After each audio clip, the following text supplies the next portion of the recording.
ആകാശവാണി. നമസ്കാരം. വാർത്തകൾ വായിക്കുന്നത് സുധിൻ സൈനുദ്ദീൻ.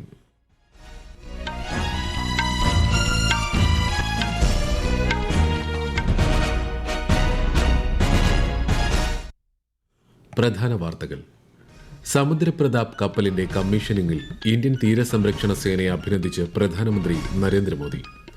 യൂറോപ്യൻ യൂണിയനുമായുള്ള ബന്ധം ശക്തിപ്പെടുത്താൻ ഇന്ത്യ ആഗ്രഹിക്കുന്നതായി വിദേശകാര്യമന്ത്രി എസ് ജയശങ്കർ. 32ാമത് സ്വദേശി ശാസ്ത്ര കോൺഗ്രസിന് കാസർഗോഡ് കേന്ദ്ര സർവകലാശാലയിൽ തുടക്കമായി. ഗവർണർ രാജേന്ദ്ര വിശ്വനാഥ് ആർലേക്കർ ഉദ്ഘാടനം ചെയ്തു. കേരള നിയമസഭ അന്താരാഷ്ട്ര പുസ്തകോത്സവം 4ാം പതിപ്പിന് തിരുവനന്തപുരത്ത് തുടക്കം.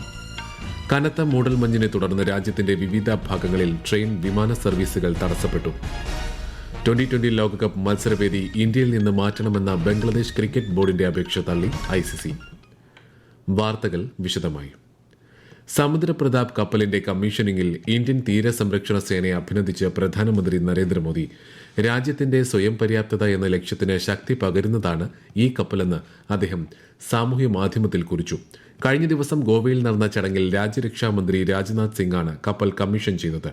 സമുദ്ര മലിനീകരണ നിയന്ത്രണങ്ങൾ, തിരച്ചിൽ, രക്ഷാപ്രവർത്തനം എന്നിവയ്ക്ക് പുറമെ സമുദ്രത്തിലെ എണ്ണച്ചോർച്ച തടയുന്നതിനുള്ള ആധുനിക സംവിധാനങ്ങളും ഉൾപ്പെട്ടതാണ് സമുദ്രപ്രതാപ്. ഇന്ത്യൻ തീരസംരക്ഷണ സേന തദ്ദേശീയമായി രൂപകൽപ്പന ചെയ്ത് നിർമ്മിച്ച ആദ്യ മലിനീകരണ നിയന്ത്രണ കപ്പലാണിത്. യൂറോപ്യൻ യൂണിയനുമായുള്ള ബന്ധം ശക്തിപ്പെടുത്താൻ ഇന്ത്യ ആഗ്രഹിക്കുന്നതായി വിദേശകാര്യമന്ത്രി എസ് ജയശങ്കർ.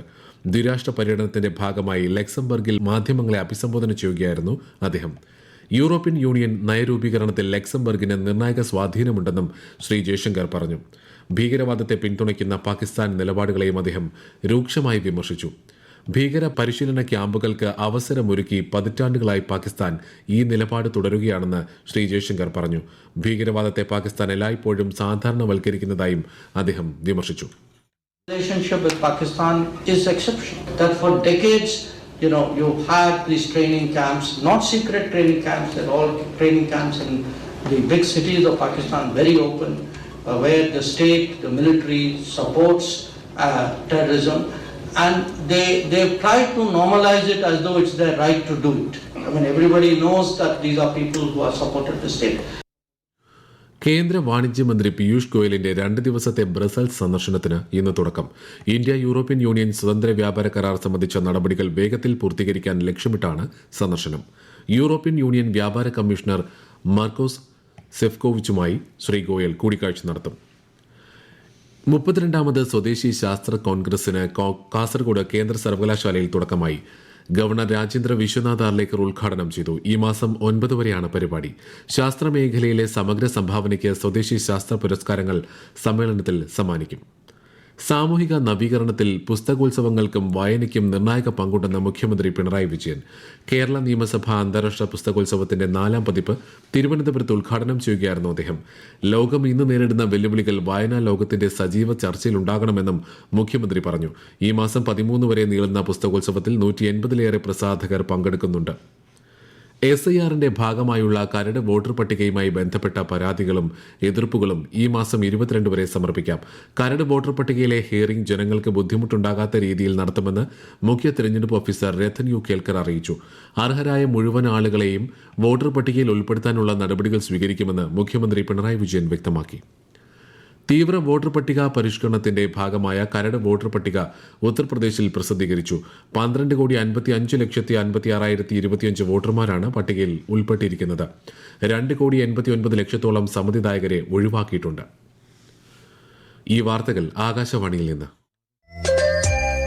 ആകാശവാണി വാർത്തകളും വാർത്താ അധിഷ്ഠിത പരിപാടികളും all India radio news Thiruvananthapuram YouTube ചാനലിലും @all India radio news Thiruvananthapuram Facebook പേജിലും AIR ന്യൂസ് തിരുവനന്തപുരം ഇൻസ്റ്റഗ്രാം അക്കൌണ്ടിലും @AIR ന്യൂസ് TVM X ഹാൻഡിലും ലഭ്യമാണ്.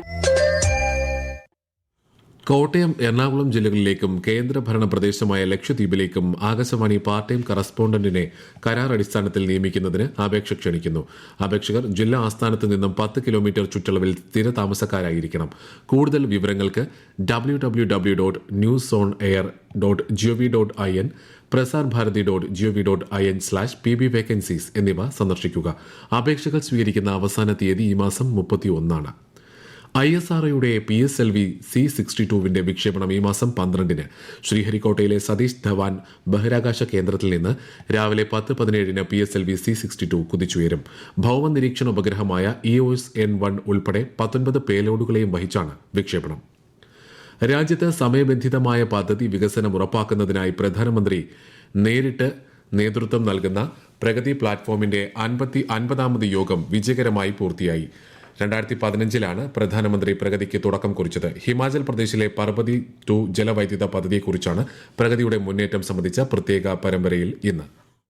ഹിമാചൽ പ്രദേശിലെ കുളു ജില്ലയിലെ പർബതി നദിയിൽ NHPC ലിമിറ്റഡിന്റെ നേതൃത്വത്തിൽ നിർമ്മിച്ച ജലവൈദ്യുത നിലയമാണ് പർബതി 2. പ്രതിവർഷം ഏകദേശം 3074 ദശലക്ഷം യൂണിറ്റ് വൈദ്യുതി ഉൽപാദനമാണ് പദ്ധതിയിലൂടെ ലക്ഷ്യമിട്ടത്. ഹിമാചൽ പ്രദേശ്, പഞ്ചാബ്, ഹരിയാന, രാജസ്ഥാൻ, ഉത്തർപ്രദേശ്, ഉത്തരാഖണ്ഡ്, പശ്ചിമ ബംഗാൾ, ഛത്തീസ്ഗഡ് എന്നീ സംസ്ഥാനങ്ങളിലും കേന്ദ്രഭരണ പ്രദേശമായ ഡൽഹി, ജമ്മുകശ്മീർ, ചണ്ഡീഗഡ് എന്നിവിടങ്ങളിലാണ് പദ്ധതിയുടെ പ്രയോജനം ലഭിക്കുന്നത്. ദുർബലമായ ഹിമാലയൻ ഭൂപ്രകൃതി കാരണം പദ്ധതി നിർമ്മാണത്തിൽ കാര്യമായ കാലതാമസം നേരിട്ടിരുന്നു. പ്രധാനമന്ത്രി നരേന്ദ്രമോദി ഈ വിഷയം അവലോകനം ചെയ്യുകയും നടപടിക്രമങ്ങൾ പൂർത്തിയാക്കാൻ ഹിമാചൽ പ്രദേശ് സർക്കാരിനോട് നിർദ്ദേശിക്കുകയും ചെയ്തു. നേതൃത്വപരമായ ഇടപെടലിലൂടെ പദ്ധതികൾ ആസൂത്രണം ചെയ്യാനും നടപ്പിലാക്കാനുമുള്ള ഇന്ത്യയുടെ കഴിവിന്റെ പ്രകടനമാണ് പ്രഗതി സംവിധാനത്തിലൂടെ കാണാനാവുന്നത്. News desk, Akashvani.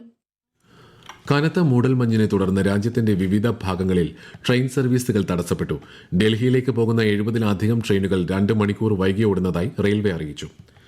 രാജസ്ഥാനിൽ ശീതതരംഗം ജനജീവിതത്തെ സാരമായി ബാധിച്ചു. കനത്ത മൂടൽമഞ്ഞ് റോഡ്, റെയിൽ, വ്യോമഗതാഗതം തടസ്സപ്പെടുത്തി. 24 ജില്ലകളിലെ സ്കൂളുകളിൽ 8ാം ക്ലാസ് വരെയുള്ള വിദ്യാർത്ഥികൾക്ക് ജനുവരി 10 വരെ അവധി പ്രഖ്യാപിച്ചു. വിനോദസഞ്ചാര കേന്ദ്രങ്ങളായ മൌണ്ട് അബു, സിക്കാർ എന്നിവിടങ്ങളിൽ 5 ഡിഗ്രി സെൽഷ്യസിൽ താഴെയാണ് താപനില. 2026-ലെ T20 ലോകകപ്പ് മത്സരങ്ങളുടെ വേദി ഇന്ത്യയിൽ നിന്ന് മറ്റൊരു രാജ്യത്തേക്ക് മാറ്റണമെന്ന ബംഗ്ലാദേശ് ക്രിക്കറ്റ് ബോർഡിന്റെ അപേക്ഷ അന്താരാഷ്ട്ര ക്രിക്കറ്റ് കൌൺസിൽ തള്ളി. സുരക്ഷാ കാരണങ്ങൾ ചൂണ്ടിക്കാട്ടിയാണ് T20 ലോകകപ്പിനായി ഇന്ത്യയിലേക്ക് വരാൻ ബംഗ്ലാദേശ് ക്രിക്കറ്റ് ബോർഡ് വിസമ്മതിച്ചത്. ബംഗ്ലാദേശിലെ ഹിന്ദു ന്യൂനപക്ഷങ്ങൾക്കെതിരായ ആക്രമണത്തിന്റെ പശ്ചാത്തലത്തിൽ വിവിധ സംഘടനകളുടെ പ്രതിഷേധം കണക്കിലെടുത്ത് ബംഗ്ലാദേശ് താരം മുസ്തഫിസുർ റഹ്മാനെ ഇന്ത്യൻ പ്രീമിയർ ലീഗിൽ നിന്ന് ഇന്ത്യൻ ക്രിക്കറ്റ് കൺട്രോൾ ബോർഡ് ഒഴിവാക്കിയതിനെ തുടർന്നാണ് ബംഗ്ലാദേശ് ഈ നിലപാട് സ്വീകരിച്ചത്.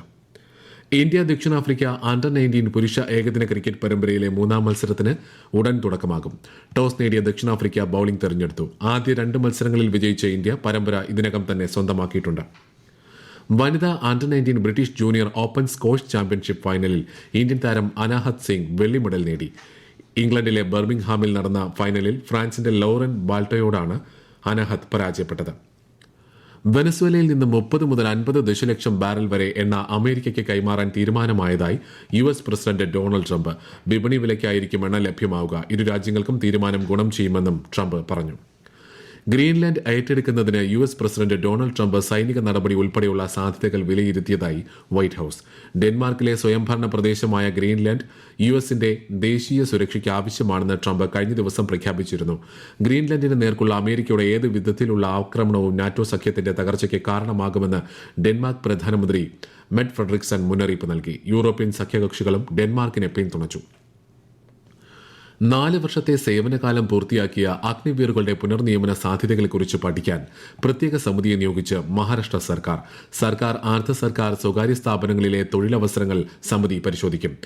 സ്വയം തൊഴിൽ കണ്ടെത്തുന്നതിന് സാമ്പത്തിക സഹായം, പരിശീലനം എന്നിവ നൽകുന്നതിനെക്കുറിച്ചും പരിശോധിക്കും. ടെക്സ്റ്റൈൽസ് മന്ത്രിമാരുടെ ദേശീയ സമ്മേളനത്തിന് നാളെ അസമിലെ ഗുവാഹത്തിയിൽ തുടക്കമാകും. ടെക്സ്റ്റൈൽസ് നയം, നിക്ഷേപം, കയറ്റുമതി, അടിസ്ഥാന സൌകര്യ വികസനം എന്നിവയെക്കുറിച്ചുള്ള ചർച്ചകൾക്ക് 2 ദിവസത്തെ സമ്മേളനം വേദിയൊരുക്കും. 2030 ഇന്ത്യയെ ആഗോള ടെക്സ്റ്റൈൽസ് നിർമ്മാണ കേന്ദ്രമാക്കാൻ ലക്ഷ്യമിട്ടുള്ള ചർച്ചകൾ സമ്മേളനത്തിൽ നടക്കും. പ്രധാന വാർത്തകൾ വീണ്ടും. സമുദ്രപ്രതാപ് കപ്പലിന്റെ കമ്മീഷനിംഗിൽ ഇന്ത്യൻ തീരസംരക്ഷണ സേനയെ അഭിനന്ദിച്ച് പ്രധാനമന്ത്രി നരേന്ദ്രമോദി. യൂറോപ്യൻ യൂണിയനുമായുള്ള ബന്ധം ശക്തിപ്പെടുത്താൻ ഇന്ത്യ ആഗ്രഹിക്കുന്നതായി വിദേശകാര്യമന്ത്രി S. ജയശങ്കർ. 32ാമത് സ്വദേശി ശാസ്ത്ര കോൺഗ്രസിന് കാസർഗോഡ് കേന്ദ്ര സർവകലാശാലയിൽ തുടക്കമായി.